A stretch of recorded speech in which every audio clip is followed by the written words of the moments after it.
Tonight on Lazyboys night, we usually don't get political. Not usually. But we need to talk about the imminent invasion of Canada. It needs to be addressed, and we need to talk about it. It's been itching at us, and we're going to do something we don't do very often. Right after this. So watch it. We'll see you soon.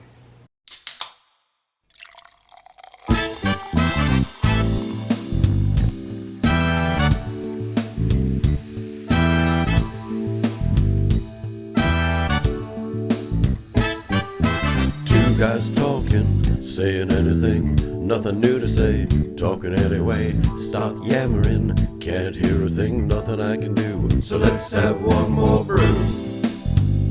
One more brew. Let's have one more brew. One more brew. Stop talking, try listening, try anything, try whistling. There you go again, saying anything, nothing I can do. So let's have one more brew. One more brew. Let's have one more brew. One more brew.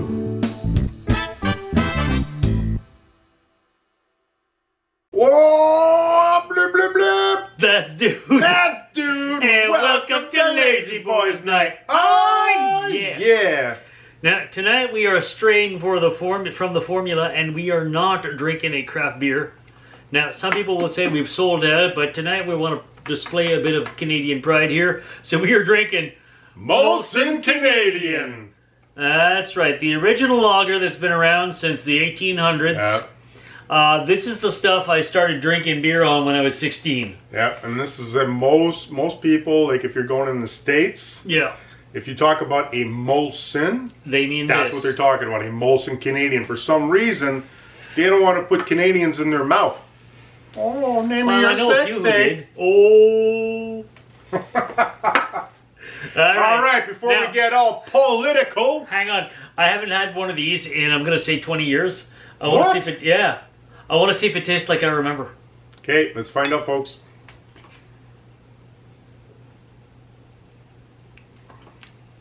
It's different.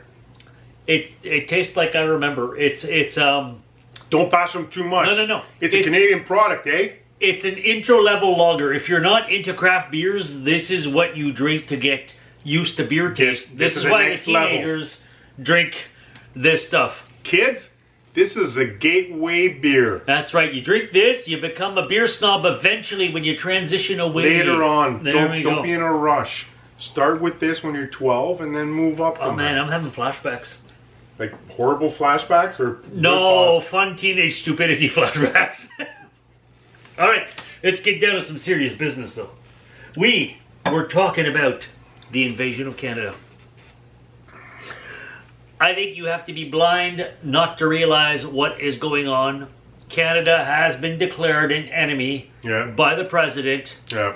And some, I'm not going to say Americans because I know a lot of great Americans. I'm going to say Merkins. Some Merkins have already taken it upon themselves to invade us. Yep. So it's a weird situation that we're going to be talking about. The fact that some Americans have actually embraced the idea of going to war with Canada. And let's not mince words. It is an actual invasion, right? It is. We're calling it's an invasion. And regardless of how many people we're talking about, it's still an invasion. And this invasion has been very well documented. It has. And we have the footage right here. We have the actual documentary. That's right. We are talking about Canadian bacon. That's right. Have you seen Canadian bacon? Right? So this is the official, and it's important to realize the date of this movie. So what year was this film? I would say it's important. Dude, pop it up, and we should have known this. This is how prepared we are. It's in the 90s. It's the 1990s. There's no way to find out. Do quick research and then do your finger thing. So here's the premise of this great film starring, first of all, I gotta say, starring John Candy. Oh, yeah. The great Canadian John Candy. We must salute. We salute you, John Candy. Here's to you. John Candy, the great Canadian, who in this film plays an American.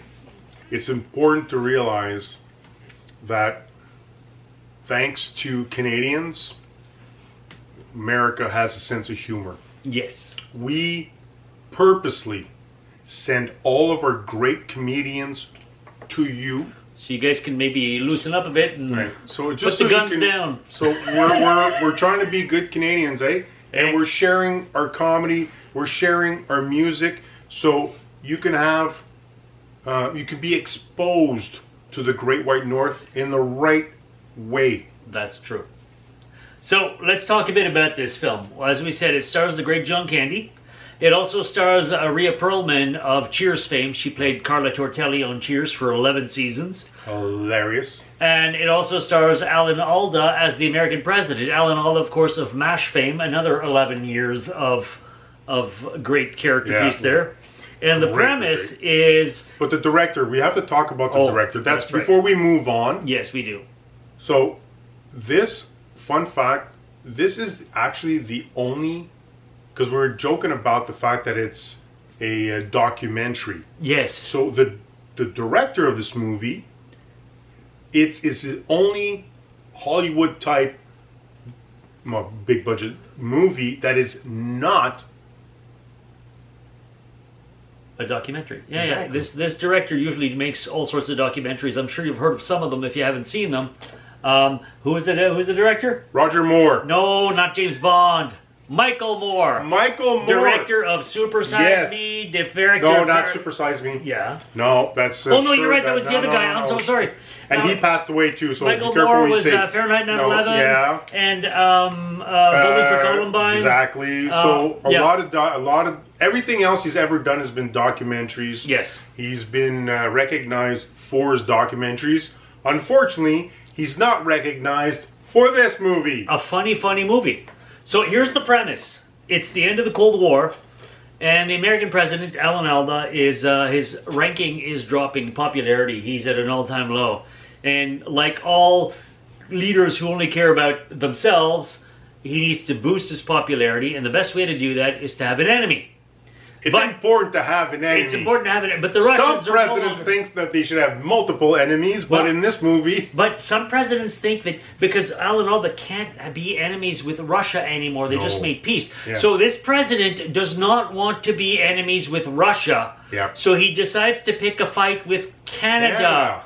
Where have I heard that before? In that movie. In this movie, that's right. That's the only time this premise has ever come up. Ever. Is in fiction. Because no sane person would ever side with Russia over Canada. Right. So you would only see this premise in a comedy, an absurd comedy. That's at least 20 years old. Yeah. So he's almost 30. I probably 30. Probably. Yeah. Do it again. So he starts this propaganda. Thanks for super typing. What? Wait. So what's that number? 93? 94. 95. Seriously. So 1995. There you go. So 30 years. Yeah. So this president starts That's probably why we're doing this. Thanks, dude. You should tell us this stuff.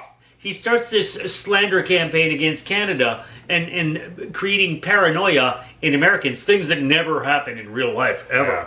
Yeah. And some gung-ho Americans, John Candy and Rhea Perlman and a few others, they live in Niagara Falls, the U.S. side. And they're like, oh my God, we're the first line of defense. Yeah. And they decide to have a preemptive strike and invade Canada first. Just a few of them. Comedy ensues. Yeah, so it is an actual full comedy cast. If you guys get a chance to watch it after we're done with this episode, you can find it on different Kevin Pollock's in here, and a few other big. But I'm saying where they can actually get to watch it, right? So actually, different streaming services. Physical media. But physical media, baby, it's there forever, and you own it. Well, one of the biggest things is the fact that so many comedians wanted to get involved because you even have like Dan Aykroyd that plays an OPP officer. He has a cameo. Like, there's so many cameos, it's unbelievable. Because they all wanted to be part of something that was clearly insane, like the invasion of Canada. Who would ever do that? It's Nobody ridiculous. would ever do that. It's a completely ridiculous concept. A president siding with Russia over Canada? It's an absurd idea. Yeah, so this and was... all these comedians want to get involved in absolute absurdity. Mm-hmm. Right? What a great moment. Because you know this could never, ever happen for real. Never. Ever. Ever. So having a movie like this, there's so many people that want to get involved in it because it's something that would never happen. The States would never, do anything, want to attack or of anything at all, because we've been neighbors and friends, and we have family, and for so long. For the longest time. And what most people don't realize is that once upon a time, Canada was actually a French colony for about 100 years before England showed up. Yes, sir. When England showed up, most of those francophones were exiled to Louisiana. So all the francophones, the French for you if you don't understand what the francophone, Cajuns, but the Cajuns are actually ex-Canadian patriots that were sent down. They are Acadians from New Brunswick. It's Acadien. Acadien became Cajun. A little history for you folks. There you go. So Cajun is a bastardized word from Acadian. Yeah. There you go. So now, fun fact, just knowing now, right? So most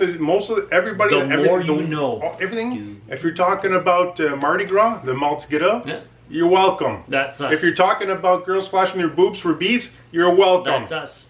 If you're talking about bourbon, you're welcome. That's us. Right? So just saying.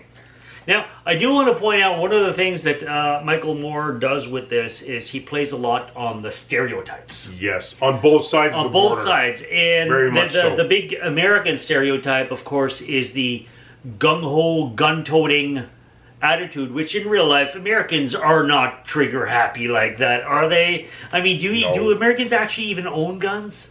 I don't think they're allowed to. I don't think they're allowed to. There's a document that says they can if they want to. But that's only in case the British invade again. It's to defend against well-organized militia to defend against the invading British. But that would be us. But we're not British. We're Canadian. We're still a British Not colony. since We're 82. like the Commonwealth. We've repatriated the Constitution in 82. So it might be, in this context of this movie, preparing for us. But they're playing the gun-toting American invader stereotype, which does not exist in real life. We know America would never do that. Dude, the whole movie starts off with the fact that there's a ammunition manufacturer that is closing down. Yes. And he's chums with the president and is actually the one pushing for arming Americans even more so. Because gun in this like skewed version, a gun-happy American is a happy American. Right. So I also love a couple of the Canadian stereotypes they play. There's two scenes in particular stand out for me. At one point, they are running through a field, I believe, near Toronto. And they're smashing through the crowd, bumping into Canadians. And of course, the Canadians being bumped are like, oh, excuse me, pardon me, sorry. Because obviously, when we're standing in the way of American progress, we have to apologize. Yeah. We really, really do, apparently. But we're talking about the movie, folks. Of course, right? So we're talking about the movie. Because where else would this ever happen? No, because we're talking about fiction right now. That's right. So it's important to realize that when we review movies, that's what we're reviewing. It's the actual film, not what's going on everywhere else. The possibility. No, I'm just saying if. Okay. If something were to happen. The other stereotype I love is at one point Rhea Perlman is she's captured and sent to a mental institute because they're trying to understand why an American would ever want to invade a Canadian. It makes no sense. But she pulls back the curtains, and all you see is like frozen winter tundra and polar bear or something like that. And where is she? Ottawa! Which is the Hollywood Hills, baby. Which Ottawa is often known as, it's always in the top 2 coldest national capitals in the world. Can confirm. And I can attest that a few winters ago, it was actually warmer on Mars than it was here, or something to that effect. Anyways, but all these stereotypes, but really deep down we know that good neighbors would never, ever do this kind of sick, twisted invasion for no reason other than political posturing. No. That makes no sense. It would never happen. And that's why it's such a great comedy. And some of our favorite comedies are about absurd things. If we're talking about like the Three Amigos, it's three actors that end up in Mexico, and the whole premise is absurd. Yes. If you're talking about Bob and Doug McKenzie, it's about two guys having a public access show type, end up making a movie and nobody's happy with it, and they end up trying to figure out how they're going to live the rest of their lives, and they end up working for a brewery, but they're the only 2 employees, and you end up drinking an insane amount of beer, and all this which is mind control beer, by the way. Exactly. Oh, so yeah. again, It's absurd, right? So you're talking about all of our favorite movies that happen to be, most of them, Canadian movies, and this one has the proper mix, just a little bit of USA, a little bit of Canada, and all these different actors coming together to make a fantastic comedy. So I would recommend find it on a streaming platform. If you can't, go buy it. Get the physical media. Go check it out. Have a blast. You know what? Regardless of what's going on in your life right now, if you're turning on the news, or if you're doing whatever, you're having conversations with colleagues and your families, you need Therapy Thursdays. As soon as you're done with a Therapy Thursday with us, pop in the Canadian Bacon movie, or stream it, whatever's available to you. Sit back, relax, grab a nice cold one, a proper Molson Canadian, or depending where you're from, before just you a do any of Molson. that, subscribe. Yeah, I was going to get to that, but And that's a then very like and good share. point. I enjoy the fact that you even thought about that. You know, I do. I appreciate you. I appreciate Good for you. you, good neighbor. Yes. Thank you. Thank you. I'm sorry I just hit your glass. Oh, sorry. apologies. Sorry, I didn't. I don't want to break your glass exactly. there. There we So go. that's on me. I'm sorry. I apologize. I didn't want to hit the glass so hard. My intentions was not. I didn't want to be. I didn't want you to assume that. Do you want to hug it out? No. Okay. Good One Canadian last thing song, about hug this out. movie. It is called Canadian Bacon. Please do not confuse it with dollar store bacon. Big Not the difference. same thing. All right? Not the same Not thing. the same thing. And remember, folks, when you step out of your door and there's ice on the ground, snow in the banks, or if it's a nice clear day, the most important thing to do as a Canadian, always elbows up. All right, so we'll see you next time. Cheers. Cheers, dude.